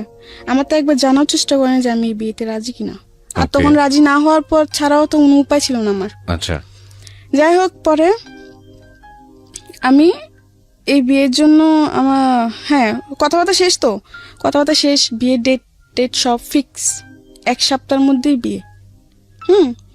এর মধ্যে ওরা চলে যাওয়ার পরের দিন আমার বোন জামাই বলে কি এই বিয়ে হবে না, আর যদি জামাই আসে তো জামাইকে রাস্তা থেকে পা ভেঙে আবার বাড়িতে ফিরাই দিব। আপনার বোন জামাই? হ্যাঁ, আমার বোন জামাই বলে। আচ্ছা। এতে মানুষ আরো সন্দেহ করে যে কি ব্যাপার, সেটাই তো, হ্যাঁ, যে ওকে বিয়ে হতে দিবে না, তার মানে নিশ্চয়ই কিছু আছে। তো আমি আমার বোন জামাকে বলে, থাক দুলা ভাই, আপনি কিছু করতে হবে না, আমি এই বিয়েতে খুশি। আমার বোন জামাকে ডেকে নিয়ে বলে, মটটট খেয়ে এসে ডেকে নিয়ে আমাকে বলে কি, তুই কি এই বিয়েতে রাজি, তুই এই বিয়েতে খুশি? আমি বলছি হ্যাঁ, আমি অনেক খুশি, আপনি এসব নিয়ে আর গ্যাঞ্জাম করেন না, থাক, আমি চাই না কোনো গ্যাঞ্জাম হোক। তো এগুলো বলার পর অনেক কিছু বলে, আমার বাপ মা বলে তুই ভাইবা চিন্তা বল, তুই তো খুশি? আমি বলছি হ্যাঁ আমি খুশি, কারণ তখন এছাড়া আমার উপায় ছিল না, ঠিক আছে, এছাড়া আমার কোনো উপায় ছিল না। ওকে, আমার বোনের সংসার বাঁচানোর জন্য এখন যদি আমার এমন 10টা বিয়ে করতে আমার তখন করতে হবে, কিছু উপায় ছিল না, কারণ আমি তখন ছোট থেকে বললাম যে আমার বোনের সংসার ভেঙে যাচ্ছে। হ্যাঁ, ওকে, এই বিয়ে না করলে আমার বোনের সংসার ভেঙে যাবে, আবার এটা করলেও ভেঙে যাবে। কিন্তু আমার বাবা মা এক কথা এই বিয়ে হবে, আর আমার বোন জামাই এক কথা হবে না, মানে দুজনের মধ্যে এগুলো নিয়ে অনেক। ঠিক আছে, তারপর কি হলো? যাই হোক, পরে এই বিয়ে হয়, ঠিক আছে। কিন্তু আমার বিয়েতে কাবিন না হওয়ার কারণ হচ্ছে যে আমার বয়স হয়নি, কাবিন দেওয়ার মতো বয়স হয়নি, 18 বছর না হলে কাবিন হবে না। তো এমনি 2 দিন থাকার পরে এখন মানুষ বলে কি যে, আমার বাপ মা বলতেছে যদি এখন জামাই ফিরাই দেওয়া হয় তো মানুষ তো খারাপ বলবে, জিনিসটা মানুষ তো খারাপ বলবে যে বিয়ে ভেঙে যে তোমার মেয়ে একটা বদনাম, ওদিক থেকেও বদনাম হয়ে যাবে। তো যাই হোক, কাবিন ছাড়াই বিয়ে হয়। তো ওরা বলে কি যে ঠিক আছে, যত মধ্যে মেয়ের 18 বছর পূর্ণ না হবে তো তুমি বন্ধ কাবিন হবে না, 18 বছর পূর্ণ আমরা কাবিন দিব। তো এমনি করে সবার কথার উপর বিয়েটা হয়। কত বছর বয়সে বিয়ে হলো এটা তখন আমি 13তে পড়তেছেন এই অবস্থায়? মানে 13 শেষের দিকে, মানে 14 এরকম কিছু একটা। ওকে, বুঝতেই পারছেন ওর বয়স 17 পার হয়েছে, 18 পরেনি এখন পর্যন্ত। ওর জীবনের অনেক ঘটনা এখনো বাকি আমরা শুনবো, এবং এই বয়সে ওর বিয়ে হয়েছে। তো আমার বিয়ে হয়ে যাওয়ার পর আমি শ্বশুর বাড়িতে যাই, ঠিক আছে। আবার বলে রাখি, আমার হাজবেন্ডের অন্ত 6 ভাই 1 বোন, বোন মারা যায়, ওরা 6 ভাই থাকে, ঠিক আছে। তো 6 ভাইয়ের মধ্যে ও 2 নাম্বার ছিল, সবার বড় আমি ছিলাম। হ্যাঁ, বয়স হয়তো ছোট হতে পারি, হমদে তো সবার বড় ছিলাম, সবাই ভাবি বলতো আমাকে। কিন্তু তখন তো আমি কিছুই বুঝতাম না, গ্রামে কোনো কাজ কমে পারতাম না।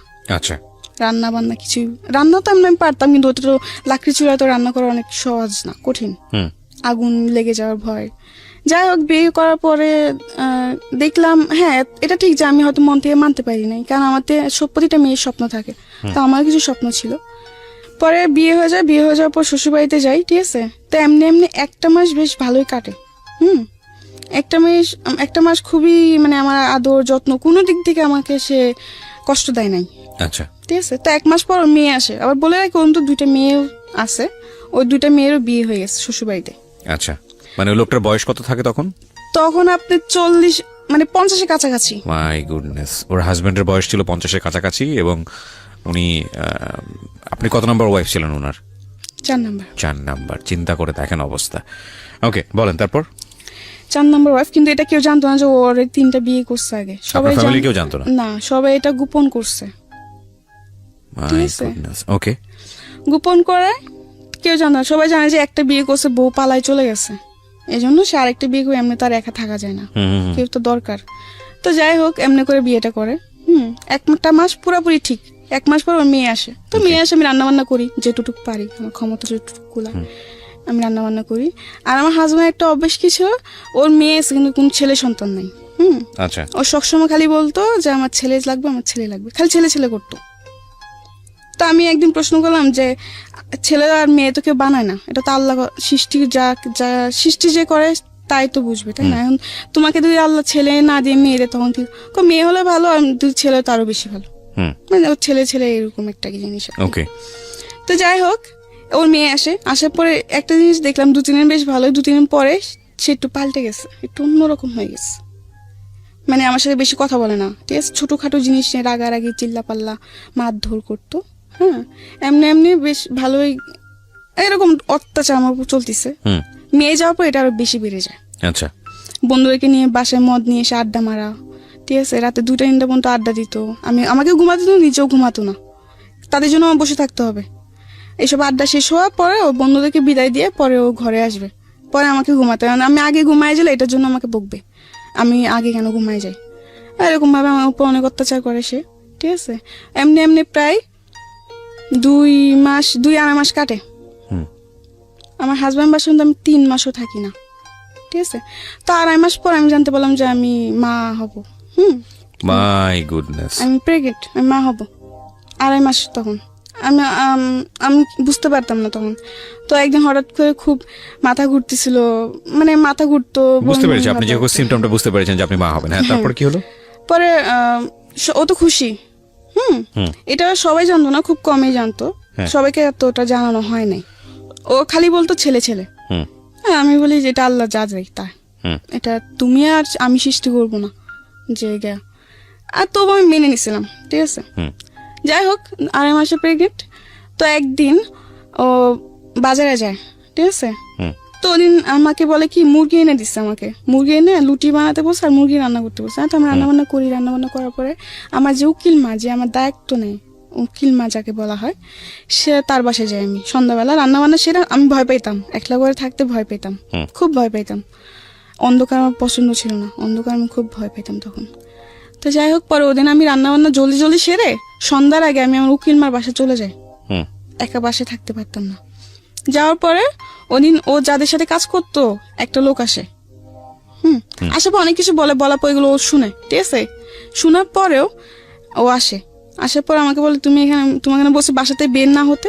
উকিল মা বলে না, আমার হাজবেন্ড বলে, বাজার থেকে এসে আমাকে বলে তোমাকে না বলছে কোথাও না যেতে, কারোর সাথে কথা বলতে দিত না, আবার কারোর সাথে দেখা করতে আমাকে দিত না। সে মানে বলতো খালি ঘরে থাকবা চুপচাপ, কারোর সাথে বেশি কথা বলবো না। তার কারণ তার থেকে মনে হতো কি যে আমাকে হয়তো কেউ যুক্তি দিবে, কুবুদ্ধি দিবে, এই সেই হয় না, বাচ্চা নষ্ট করার জন্য কুবুদ্ধি দিবে, এগুলো ভাবতো সে। ওকে। তো ঠিক আছে, এমনি কাটতে থাকলো। এর মধ্যে সে অত্যাচার করে আমাকে, যেমন সবকিছু নিয়ে, খাবার নিয়ে, গোসল নিয়ে, রাত্রে ঘুমানো নিয়েও ডিস্টার্ব করে। মানে ডিস্টার্ব বলতে কি, অত্যাচার করে, ছোটখাটো বিষয় নিয়ে জ্বালাতন। জি। মানে সবসময় একটা পুরুষ বাইরের দিকে মনোযোগ থাকতে হবে, সে ঘরের দিকে নয়। ঘরের দিকে কি মানে, এই কাজটা কেন করো নাই, তুমি এটা কেন করতে পারো না।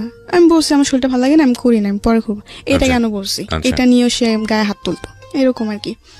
যাই হোক, তো একদিন বাজার থেকে আসার পরে যেটা বললাম আর কি, যে একজন যে সে যেখানে কাজ করে ওখান থেকে একটা ভাই এসে আমাকে অনেক ধরনের কথাবার্তা বলে যে আপনি এগুলো কেন সহ্য করেন বা এই সেই, এগুলো শোনার পরে তো আমার উকিল মার বাসায় ছিলাম, ওখান থেকে আমাকে হাতটা টেনে বাসায় আনে, আমাকে বলে ঘরে চলো।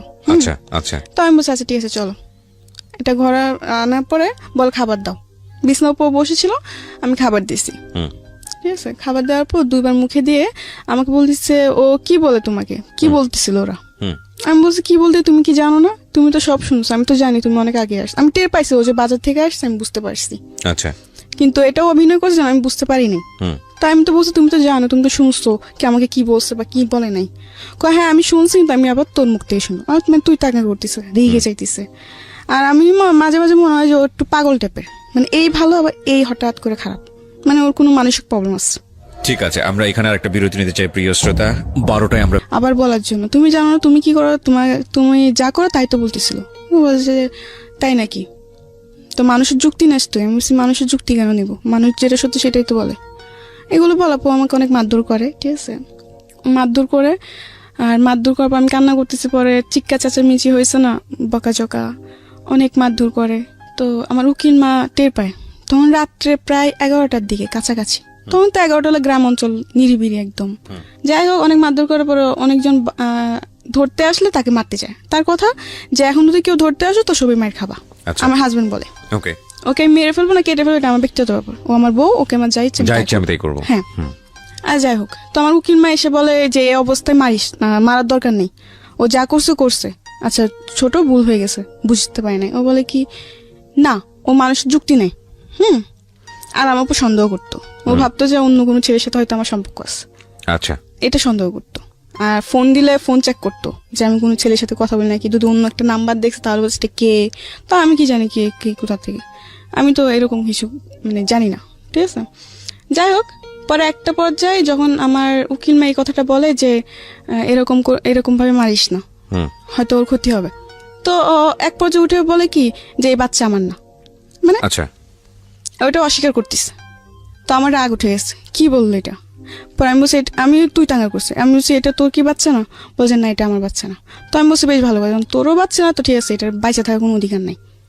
আমি এই কথা বলে মানে কান্না করতেছি, ঠিক আছে। তখন এই কথা ও শুনে পরে আমাকে মানে লাথি দিয়ে ফেলে দেয়।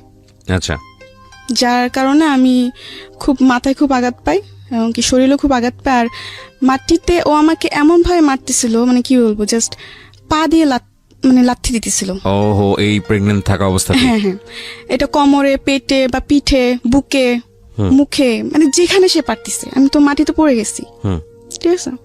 যাই হোক, অনেক মারধর করে। পরে একটা পর্যায়ে ও একটা লাইট থাকে, মানে গ্রামে তো অনেক লাইট দিয়ে চলাফেরা করা হয় যেহেতু কারেন্ট নাই, তো একটা লাইটার ছিল ওর, স্টিলের, সিলভারের, ঠিক আছে। ওইটা দিয়ে আমার একটা মাথায় বাড়ি মারে। পরে আমি আর বলতে পারি, আমি সেন্সলেস হয়ে পড়ে যাই। ওহো, ঠিক আছে। পরে কি হয় না হয় তা আমি জানি না, ঠিক আছে। যখন আবার আমি চোখ খুলি তখন দেখতে পারি যে আমার মাথায় পানি ডালতেছে, ঠিক আছে, মানে আমার হাত পা মুছে দিতেছে, কান্নাকাটি করতেছে। আর এর মধ্যে আমার খুবই খারাপ অবস্থা হয়ে গেছে, ঠিক আছে। আমি প্রায় এই ঘটনার পরে আমি প্রায় 1.5 মাস অসুস্থ ছিলাম। আর এই ঘটনার পরে আমার বেবিটা নষ্ট হয়ে যায়। আচ্ছা, যাই হোক, নষ্ট হয়ে যাওয়ার পরে আমি তো অনেক অসুস্থ ছিলাম। এইসব খবর আমার মার কানে যায়, বাবার কানে যায়। তো আমার ফ্যামিলির থেকে আমাকে নিতে আসে, তো ওদিন আমাকে নিয়ে যায়, ঠিক আছে। নিয়ে যাওয়ার পর আমি প্রায় 1.5 মাস অসুস্থ ছিলাম, অনেক অসুস্থ হয়ে পড়ছি, ঠিক আছে। অসুস্থ হওয়ার পর 1.5 মাস পর আমি মোটামুটি একটু সুস্থ। তখন সে মেয়র চেয়ারম্যান নিয়ে আসে, তার কথা যে তার বাচ্চা নষ্ট করে ফেলছে আমি।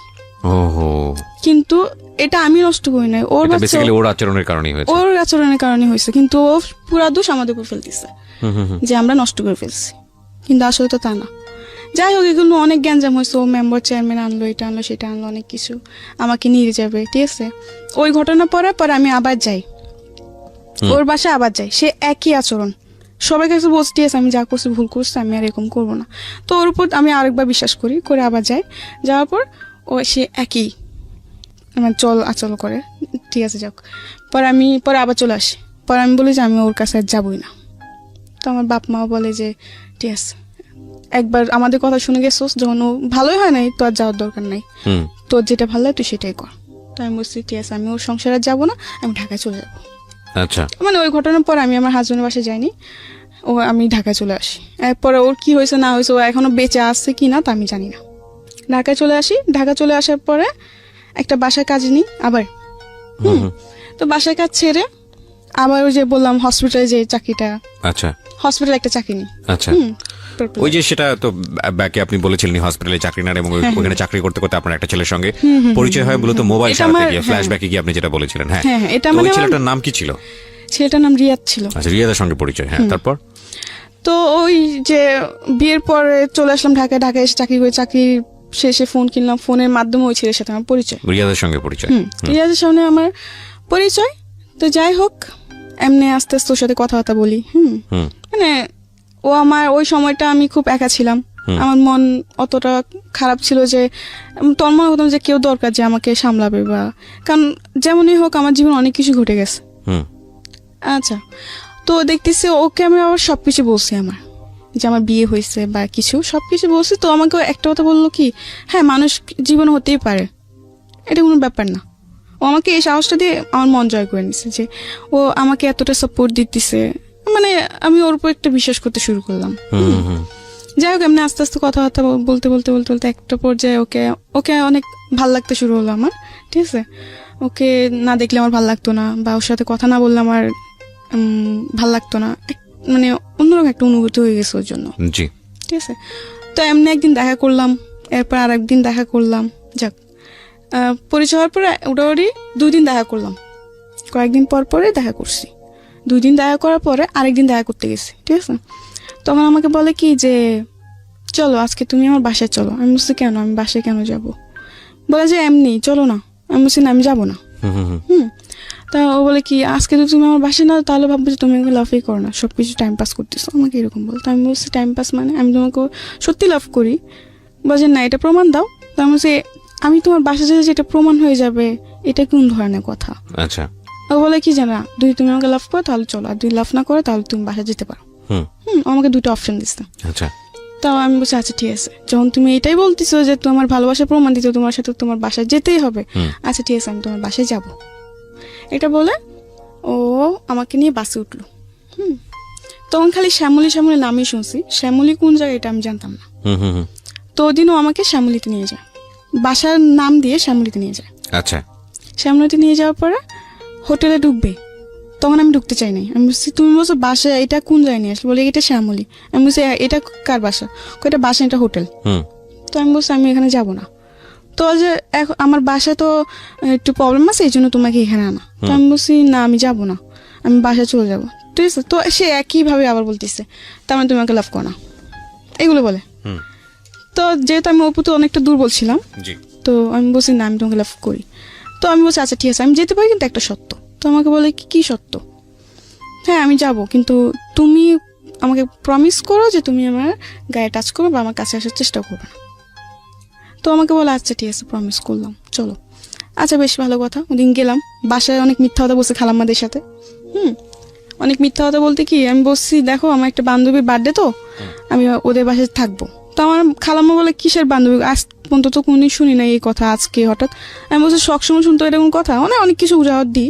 দেওয়ার পর বলে যে আচ্ছা ঠিক আছে। আমার খালাম্মা সকাল সকাল চলে আসিস, বেশি গিয়া করিস না, এরকম বলে।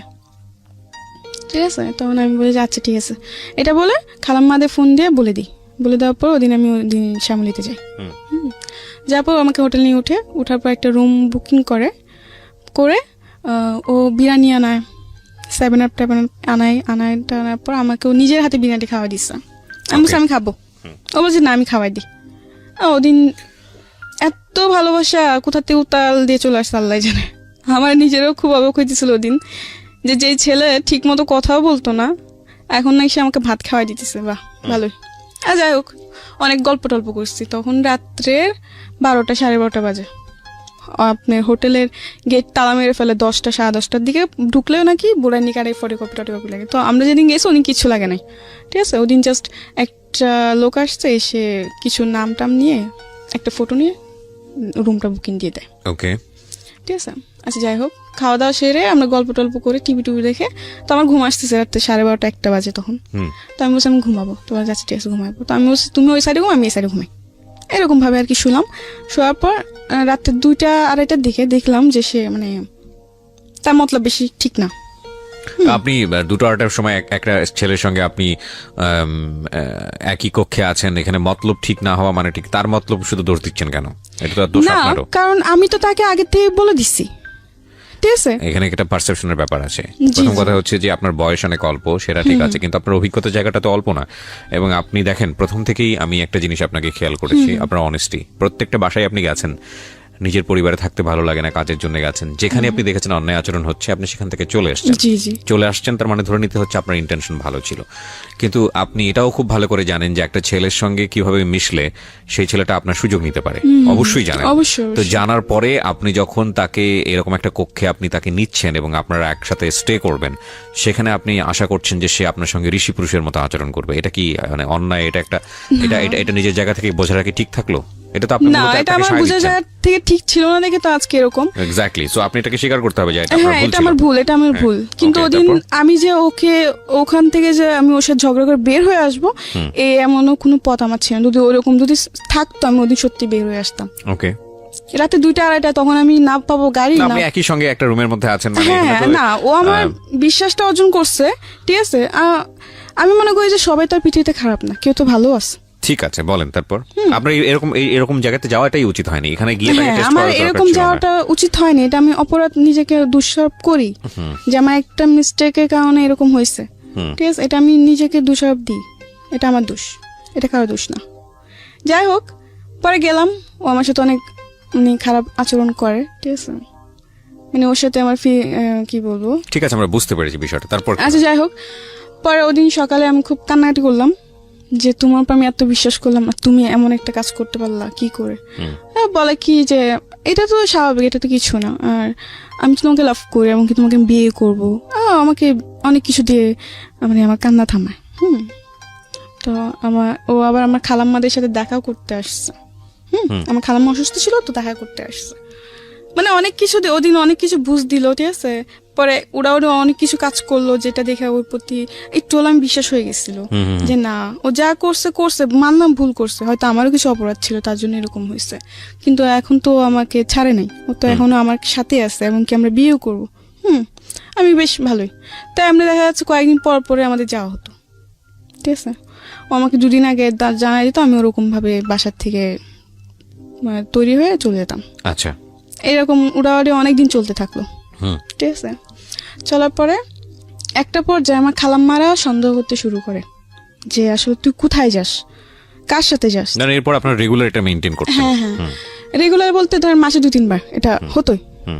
যাই হোক, পরে আমার খালাম্মারা বকাঝকা করে যে তুই তো আর আগে এরকম কোনোদিন এরকম করিস না, তাহলে এখন কেন করতেছিস। তো আমি বললাম যে এমনি, অনেক কিছু বলে। পরে আমার খালাম্মা আমার সাথে অনেক ঝগড়া করে, আমাকে এমনকি মারতেও আসে। যখন ওই ছেলের ব্যাপারে জানতে পারলো, কিন্তু এইসব সম্পর্কের ব্যাপারে ছেলের সাথে এটা জানতো না, কিন্তু এটা জানতো যে ওই ছেলের সাথে আমি কথা বলি।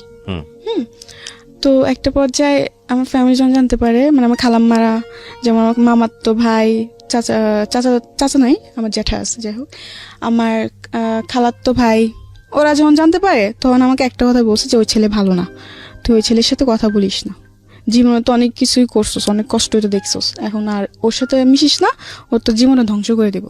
আমাকে এইসব কথা আমি জানা না, ও এরকম কখনোই করবে না। আমি বিশ্বাস ছিল, ঠিক আছে।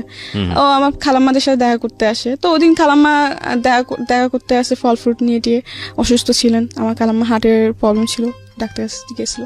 যাই হোক, আসার পর আমার খালাম্মার সাথে কথাবার্তা বলে, তো আমার খালাম্মা একটা কথাই বলে যে ওই ছেলে ভালো না, তুই ওর সাথে চলাফেরা করিস না, তুই ওর সাথে দূরে চলে যা, মানে ওর থেকে তুই দূরে চলে যা, কারণ ও তোর জন্য ভালো ছেলে না, ওর মতলব অন্যরকম। আমার খালাম্মা বললো আর কি। তো আমি কি যে বলো, তোমাদের সবই খারাপ হয়ে যায়, সবই তোমাদের জন্য খারাপ। তো আমার খালাম্মা বলে যে আজ তো বুঝতেছ না, কিন্তু একদিন বুঝবি ঠিকই, কিন্তু সেদিন বুঝে কোনো লাভ হবে না। তো আমার এইসব কথা বলার পর আমি কিছু বলি না, ঠিক আছে। তো যখনই ওর সাথে দেখতেছি যে আস্তে আস্তে ওর সাথে দেখা করাটা আমার বেশি বাড়তেছে, অতিরিক্ত। এটা মানে আমি যে এলাকায় থাকি ওই এলাকায় মানুষের নজরে পড়তেছে। তো এতে অনেক মানুষ অনেক কিছু বলে আমার খালাম্মা দেখে, পরে ওসব নিয়ে আমার সাথে ঝগড়াঝাটি করে খালাম্মা। তো একটা পর্যায়ে এমন হয় যে ওদের চেহারাটা দেখলে আমার বিশাল মতো লাগতো, আমার খালাম্মা দেখে আমি সহ্য করতে পারতাম, যে আমাকে ডাক দিত, শাসন করতো, এই জন্য। তো একটা পর্যায়ে আমি কি করে ওকে ফোন দিই, আমি বলি চলো আমরা রুম নিয়ে একসাথে থাকবো, আমরা রুম নিব, যেহেতু আমরা বিয়ে করবো, তো আমরা বিয়ে করে রুম নিই। বলছে আচ্ছা ঠিক আছে। তো আমাকে বলে তুমি রুম খুঁজো, আমাকে ছেলেটা বলে। তো আমি বলছি আচ্ছা ঠিক আছে, আমি রুম খুঁজবো। পরে আমি রুম খুঁজি, ঠিক আছে। রুম খুঁজতে খুঁজতে একটা রুম পাইলাম, শেষ পর্যায়ে 3,000 টাকা ভাড়া। প্ল্যানিং করলেন আপনারা একসঙ্গে লিভ। আর আমি ওদের আমার খালাম্মা দিকে বলছি আমি তোমাদের সাথে আর থাকবো না। এই নিয়ে অনেক কিছু বলে যে কোথায় যাবি, দেখ পৃথিবীটা যত সহজ বল ততটা না, অনেক কঠিন এই পৃথিবী, এই সেই। কোথায় যাবে একটা মেয়ে, এই অনেক কিছু বলে। তো আমি বলছি তোমাদের এসব ভাবতে হবে না, আমার যা করে আমি তাই করুম। মানে অবাধ্য ছিলাম, কথার অবাধ্য ছিলাম। যাই হোক, পরে ও একদিন পর ফোন দিল আমাকে। ফোন দিয়ে আমাকে বললো যে সরি, আমি রুম নিতে পারবো না, একটু প্রবলেম হয়ে গেছে, আমি ইমার্জেন্সি দেশে যেতে হবে। ওকে, মানে রিয়াদ আপনাকে এটা বললো? হ্যাঁ, ও আমাকে এটা বললো। তো আমি বললাম যে এটা তুমি কি বলতেছো, রুম নিতে পারবো না মানে? মাস শেষের দিকে আমি খালাম্মাদিকে বল দিছি যে আমি ওদের সাথে থাকবো না, এখন আমি কোথায় যাব? এছাড়া তো আমার কোনো জায়গা চিনা জানা নেই। ঠিক আছে, তো এইসব বলার পর আমার জিনিসটা অনেক খারাপ লাগলো, যার জন্য আমি এত কিছু করলাম, এত স্যাক্রিফাইস করতেছি, সে কিনা কি বলে এরকম কিছু। অনেক রাগ উঠছে ওর উপর আমার। রাগে আমি ওর ফোন নাম্বারটা ডিলিট করে দিছি। দিয়ে আমার একটা মামাতো বোন ছিল, বলে রাখি আমার মামাতো বোন ওর আব্বু আম্মু আসার আগে আমার খালাম্মার সাথে 3 মাস ছিল। তার মানে আমার সাথে খুবই একটা বোনের থেকে বেশি বান্ধবী ছিল। ঠিক আছে, আমরা যখনই যেতাম একসাথে যেতাম ঘুরতে টুরতে। আর ও আমার ব্যাপারে সব জানতো, আমার রিয়াদের সাথে যে আমার এরকম সম্পর্ক এটাও জানতো। ঠিক আছে, তো আমাকে অনেক সাবধান করছিল, কিন্তু আমি মানি নাই। যাই হোক, পরে একটা পর্যায়ে ও না করে দেয়, ও রুম নিবে না। তাই এখন আমার মাথা চিন্তা ঢুকে গেছে যে ও রুম নিবে না, তাহলে আমি কি করবো, কোথায় যাব? আমি তো তেমন কিছু চিনিও না। আচ্ছা, যাই হোক, পরে আমার ওই মামাতো বোনটাকে ফোন দিই। ফোন দেওয়ার পর বলি যে দেখ এরকম এরকম, তুই আমার জন্য একটা চাকরি ব্যবস্থা আর থাকা খাওয়ার জায়গা ব্যবস্থা কর। তো বলছে আচ্ছা ঠিক আছে, সমস্যা নেই, আমি করতেছি। ও 2-1 দিনের মধ্যে একটা ব্যবস্থা করছে একটা মেয়ের সাথে। মেয়েটার নাম হচ্ছে আপনার সুবর্ণা। দেখতে অনেক সুন্দর ছিল, খাটো বেশ ভালোই ছিল। ওকে, তো ওই মেয়েটার সাথে আমার থাকা খাওয়ার ব্যবস্থা করছে আমার মামাতো বোন। করার পর আমি বলছি আচ্ছা ঠিক আছে, তো আমি যাই। আমার খালাম্মাদের কাছ থেকে বিদায় নিয়ে চলে যাই আমি। যাওয়ার পরে ওখানে আমাকে নিয়ে যায় ওই রুমে।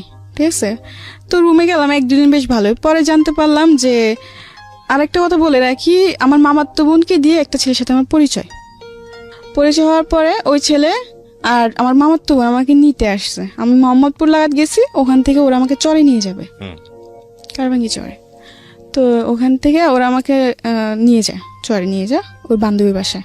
আমার মামাতো বোনের বান্ধবী বলে পরিচয় দিচ্ছে, তো আমারও তো বান্ধবী হয়। আচ্ছা যাই হোক, গেলাম। যাওয়ার পর 1-2 দিন বেশ ভালোই। পরে জানতে পারলাম যে ওই ছেলেকে সুবর্ণা হাজবেন্ড বলে পরিচয় দিয়ে এই রুমটা নিছে। মানে আসলে তো ওরা হাজবেন্ড ওয়াইফ না, মিথ্যা কথা দিয়ে নিছে রুমটা, মিথ্যা কথা বলে নিয়ে পরে। কিন্তু হাজবেন্ড একজনকে বানাইছে, কিন্তু রাত্রে এসে থাকে আরেকজন, সুবর্ণার বয়ফ্রেন্ড থাকে। ওকে, সুবর্ণার বয়ফ্রেন্ড থাকে। সুবর্ণার বয়ফ্রেন্ড প্রতিদিন রাত্রে চলে আসে, 11টা-12টার দিকে চলে আসে। ওরা সারা রাত জায়গা থাকে আর আপনার সারাদিন ঘুমায়। সুবর্ণা আবার এসব কাজ করতো সে।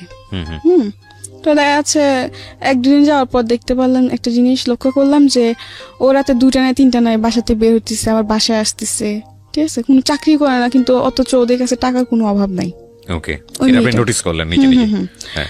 তো একটা পর্যায়ে আমরা দেখতে দেখতে প্রায় অনেক দিন কেটে গেল, 10 দিনের মতো এরকম কাটছে। কাটার পর আরেকটা জিনিস, সুবর্ণা এবং সুবর্ণার বয়ফ্রেন্ড একটু অন্যরকম ছিল, একটু মানে কি বলবো, সবকিছু ওপেনলি।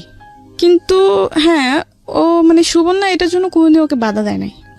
ঠিক আছে, কারণ হাজার হোক সে আমার প্রেমিক হোক বা আমার হাজব্যান্ড হোক, আমার চোখের সামনে অন্য কোনো মেয়ের ব্যাপারে কথা বললে এটা আমি সহ্য করবো? অবশ্যই না। কিন্তু সুবর্ণা এরকম ছিল না, সুবর্ণা আরো উৎসাহিত দিত ওকে যে তুমি করতে পারো, সমস্যা নেই। ওকে, এরকম করতো। ঠিক আছে, তো এরকম কাটতে থাকে, এগুলো আমার ভালো লাগতো না।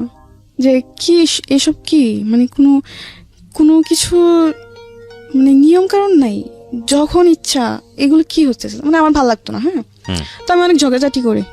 ঠিক আছে, ঝগড়াঝাটি করার পর আমি প্রায় 10 দিন ভাত খাইনি, রাগি না খেয়ে। ওই যে বললাম যে ওই যে ছেলেটার সাথে আমার পরিচয় হয়েছে ওদের ধারাতে, ওকে ফোন দিই, যাকে সুবর্ণা হাজবেন্ড বানাইছে। ওকে ফোন দেওয়ার পর বলি যে আমি ভাত খাইনি, আমার ক্ষুধা লাগছে, আমার জন্য খাবার নিয়ে আসো। তো আমার জন্য খাবার টাবার নিয়ে আসতো। ঠিক আছে, নিয়ে আসার পরে এমনি করে কাটতে থাকলো, কয়েকদিন কাটলো, 5-6 দিন হয়ে গেল। ঠিক আছে, তো একদিন ওরা একটা পার্টিতে যাবে। তো পার্টিতে যাবে, তো আমাকে বলতে তুইও চল পার্টিতে যাব। আবার সুবর্ণা যেটা করতো ওইটার মধ্যে আমার মামাতো বোনও যুক্ত হয়ে গেছে। ফার্স্টে করে নাই, ঠিক আছে, কিন্তু পরে যে ওরা দুজন একসাথে একাত্তর হয়ে গেছে। তো ওরাও চাইছিল আমি করি, কিন্তু আমার একটা কথা ছিল যে আমি মরে যাব, কিন্তু আমি এসব কিছু করব না। তো ওরা বলে কি হ্যাঁ এখন করবি না, একদিন দেখিস ঠিকই করবি, কারণ যে ছেলের সাথে তুই পরিচয় হয়েছিস ও ছেলে ভালো না, কারণ সুবর্ণা দায় করে ওই ছেলেকে, যা সুবর্ণার লাইফের জন্য ওই ছেলে দায়। তো আমার কথা হলো, যখন ও এতই খারাপ ছিল তাহলে তবে আমার সাথে ওদের কেন পরিচয় করাই দিছিস? আমার কথা এটা। আমি বলছি ঠিক আছে, খারাপ না ভালো এটা আমি পরে দেখে নেব, তোদের কাছ থেকে আমার জানতে হবে না। এটা বলার পর ওরা বলে আচ্ছা ঠিক আছে একদিন বুঝবি। তো আমি বলছি আচ্ছা ঠিক আছে বুঝে নেব না, সমস্যা নেই।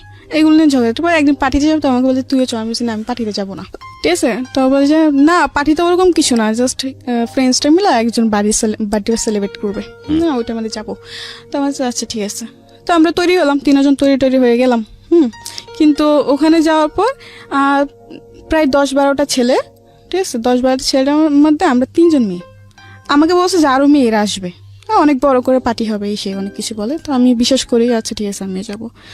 তো ওই পার্টিতে গেলাম, যে দেখি যে 10-12 জন ছেলে আর আমরা শুধুমাত্র 3টা মেয়ে। তো ওই দিন যাওয়ার পর আমার ভালো লাগে না, তো আমি বলছি আমি চলে যাবো। বলে কি এত রাত্রে তো বাসায় যাওয়া যাবে না, রাত্রে বেশি 11টার দিকে রওনা দিচ্ছে, যাইতে যাইতে অনেক সময় লেগে গেছে।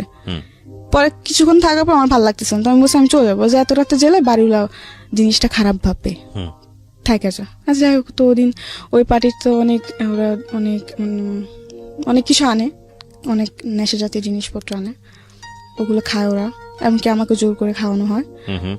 তো আমি খাই এবং ওদের থেকে বেশি আমাকে খাওয়ানো হয়। আচ্ছা, আপনাকে মানে ড্রাগ নিতে বলা হয় এবং আপনি সেটা যেরকম নেন? মানে অনেক প্রকারের জিনিস। কি নেন?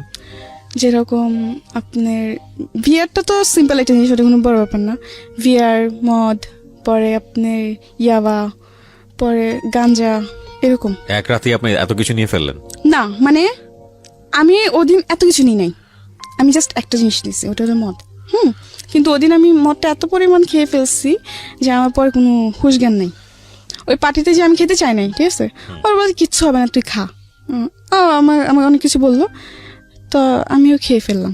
কিন্তু খেতে খেতে এতগুলো আমাকে খাওয়া দিচ্ছে ওরা যে বলার বাইরে। মানে ওরা দুটি খাইছে একবার, আমি খাইছে ওদের সাথে, আমাকে খাওয়াইছে আবার 3বার, এরকম ভাবে। মানে ওরা ডবল থেকে ডবল আমাকে খাওয়াইছে। খাওয়ানোর পর তো আমি হাবল তাবল বলতেছি, আমার পিছে কি করছে না করছে সবকিছু, মানে কান্না করতেছি আর বলতেছি। মানে তখন আমার কোনো হুঁশ জ্ঞান ছিল না, আমি যে বাসায় হেঁটে যাবো ওটাও জ্ঞান ছিল না। তো ওদিন হ্যাঁ অনেক কিছু হতে পারতো, কিন্তু একটা ছেলে ছিল যার কারণে হয়তো আমি ওদিনও বেঁচে আসছি, নিজেকে হয়তো ওদিন রক্ষা করতে পারছি। পরে ওই ছেলে ওদিন হ্যাঁ আমার সাথে চেষ্টাও হয়েছিল, কিন্তু আমি যখনই মানে চিৎকা চেঁচামেচি করি, তো ওই ছেলেটা বলে যে এখন যদি একে বেশি মানে গা করা হয় তো চিৎকা চেঁচামেচি করবে আর মানুষজন চলে আসবে, এখানে পর অনেক বড় প্রবলেম ক্রিয়েট হয়ে যাবে, দরকার নেই ওকে ওর মতো থাকতে দেয়। তো ওদিন রাত্রে আমি আমার মতো ছিলাম, সকালে বাসায় ফিরি, সকাল বাসায় ফিরে এসে ঘুম দিই, সারা রাত ঘুমাই নাই, এসে সারাটা দিন ঘুমাই, রাত সন্ধ্যা থেকে ঘুম, মানে সকালতে এসে ঘুম দিছি একদম রাতে 8টা-9টা বাজে উঠছি ঘুম থেকে, না খাওয়া দাওয়া না কিছু। পরে আমি ওদের উপর চিল্লালাম যে তোরা কেন আমাকে জোর করতে গেলি, আমি কোনোদিন এগুলো খাই নাই, জীবনে প্রথম আমি খেলাম, তোরা খাস ভালো কথা, তোদের সাথে আমার কেন যোগ করলে, আমি তো তোদের উপর ভালো ঝগড়াঝাটি হয়। তো এক পর্যায়ে আমি ওই ছেলেটাকে বলি আমি ওদের সাথে থাকবো না, আমার জন্য রুম দেখো তুমি। রুম কি মানে অন্য জায়গায় দেখো, আমি অন্য জায়গায় থাকবো, ওদের সাথে আমি থাকবো না। তো আচ্ছা ঠিক আছে দেখতেছি, কিন্তু এর মধ্যে আমি ওদেরকে বসে চাকরি খুঁজো, ওরা বলে কি আজকে না কালকে না পরশু, এরকম ভাবে অনেক উজাহার দেয়। তো একটা পর্যায়ে রুম ছেড়ে দিব, ঠিক আছে। তো আবার সুবর্ণাকে ওই ছেলেটা বলে কি যে তুমি রুম দেখো। তো সুবর্ণা প্ল্যানিং করে কি যে আচ্ছা ঠিক আছে আমি না 2টা রুম একসাথে দেখবো, একটা মানে তোরা থাকবে, একটা মানে আমি আমার বয়ফ্রেন্ড থাকবো নিয়ে। আমি বলছি ওই ছেলে বলে আচ্ছা ঠিক আছে। তো আমি বলছি আচ্ছা ঠিক আছে যা, তোরা তোদের রুমে থাকবে আমি আমার রুমে থাকবো, এটা কোনো জ্ঞান না। ওরা বলে আচ্ছা। তো এমনি করে একটা পর্যায়ে ওরা রুম দেখে, রুমে অ্যাডভান্স দেয়, জিনিসপত্র নিয়ে চলে যায়, ঠিক আছে। আমাকে ওদিন ওই বাসায় একা রেখে যায়, মানে ওরা জিনিসপত্র নিয়ে চলে যায়, বাড়িগুলোকে পুরো ভাড়া দেওয়া হয় নাই, না দিয়ে ওরা রাত্রে 12টা বাজে সব জিনিসপত্র গুছিয়ে নিয়ে চলে গেছে। আমাকে বলে কি যে আমি আবার আসবো, আমরা জিনিসপত্র রেখে সেট করে পরে তোকে আবার নিতে আসবো, এটা বলে ওরা চলে যায়। 12টা গেল, 2টা গেল, 3টা বাজে আমি ফোন দিচ্ছি, কি রে তোরা কই 3টা বাজে এখনো আসলি না আমাকে নিতে, আমি তো একা একা বসে আছি, খাওয়া দাওয়া করি নাই। ও বলে কি দেখ অনেক রাত হয়ে গেছে যে আসি নাই, হ্যাঁ তুই ঘুমায়, অনেক কিছু বলে। পরে সকাল হয়েছে, আমাকে সকালে বলে কি সকাল ভোরে ভোরে রওনা দেবো। কেন? যেন কেউ দেখতে না পারে। আমি বলছি কেন, আমি কি কিন্তু ডাকাতি করবো না, চুরি করবো না, আমাকে কেউ দেখতে পারবো না, আমি এই কথা বলি। তো বলে কি না ওরকম কিছু না, এমনি বসে যেমনি বসে এমনি আয় চুপচাপ। আমি বলছি আচ্ছা ঠিক আছে। তো আমি আমার জিনিসপত্র নিয়ে একটা রিক্সা নিয়ে চলে যাই, যেন কেউ না দেখতে পারে, Okay. চুপটি করে চলে যায়। কিন্তু ওরা যে জানি না যে ভাড়াটা দেয় না, এইসব আমি কিছুই জানতাম না। আমি জিজ্ঞাসা করছি ভাড়া দিয়েছি, বলছে হ্যাঁ বাড়িগুলো সব কিছু দেওয়া ক্লিয়ার, কোনো গ্যাঞ্জাম নেই। আমি বলছি আচ্ছা। যাই হোক, পরে একটা রিক্সা নিয়ে আমাকে বলে এমন এমন জায়গায়, তো আমি এমন জায়গায় গেছি। যাওয়ার পর ফোন দিছি, ফোন দিয়ে বলে কি আসতেছি। এটা বলার পর ও বলে 2-3বার ফোন দিছি, দেওয়ার পর আসতেছে বলে আর আসে না। 1-2 ঘন্টা পার হয়ে গেছে, আসে না। তো একটা রাস্তার মধ্যে আমি একটা মেয়ে দাঁড়াইছিল, মানুষের নজর তো পড়বেই। সে সকাল থেকে দাঁড়াইছে, দুপুর পার হয়েছে, আসে না। একটা পর্যায়ে আমার ফোন অফ হয়ে যায়, চার্জ থাকে না, অফ হয়ে যায়। তখন ও আসে না। পরে একটা চাচা দেখে বললো কি ব্যাপার, তোমাকে দিয়ে সকাল থেকে দেখেন দাঁড়াইছো, চলো আমার বাসায় চলো, তুমি যত তোমার কেউ না আসবে তখন তুমি আমার বাসায় থাকো, রাস্তায় দাঁড়ালে মানুষ খারাপ বলবে। তো আমি বলছি আচ্ছা ঠিক আছে। ও চাচা আবার জিজ্ঞেস কার বাসায়, তখন আমি একটা মিথ্যা কথা বলছি যে আমার ভাবির বাসায় আসছি, দেশের থেকে আমি আমার ভাবির বাসায় আসছি, আমি আমার ভাবির বাসায় চিনি না, আমার ভাইয়া নিতে আসবে, এটা বলছি। কি বলবো, তখন তো আর কিছু বলার ছিল না। যাই হোক, পরে বলছে আচ্ছা ঠিক আছে, তোমার ভাইয়া আসার আগে তুমি আস্তে আস্তে তুমি আমার বাসায় থাকো। যাই হোক, এরকম ভাবে চলতে থাকে, ঠিক আছে। তো এরকম ভাবে চলতে চলতে একটা পর্যায়ে আমি রুম নিই, ওই ছেলেটা আমাকে রুম নিয়ে দেয়। হ্যাঁ, রুম নিয়ে দেওয়ার পরে আমি রুমে থাকি, থাকতে থাকতে পরে ওই ছেলেটার সাথে মানে আমার একটা সম্পর্ক জড়ায় যায়। আমি একটা সম্পর্ক জড়ায় যায়। একটা পর্যায়ে ওই ছেলেটা মানে বেশ কয়েকদিন ভালোই ছিল, সবকিছুই ঠিক ছিল, ঠিক আছে। ঠিক থাকার পরে কয়েকদিন পর দেখি যে ও ফোন টোন দেয় না, রিসিভ করে না। এর মধ্যে আবার 3-3.5 টাকা দিয়ে ঘর নিছে। একটা পর্যায়ে ঘর ভাড়া চলে আসছে সামনে। তো আমি খুব চিন্তায় পড়ে গেছি, ঘর ভাড়া কোথা দিয়ে দিব না দিব, মাথা নষ্ট পুরা।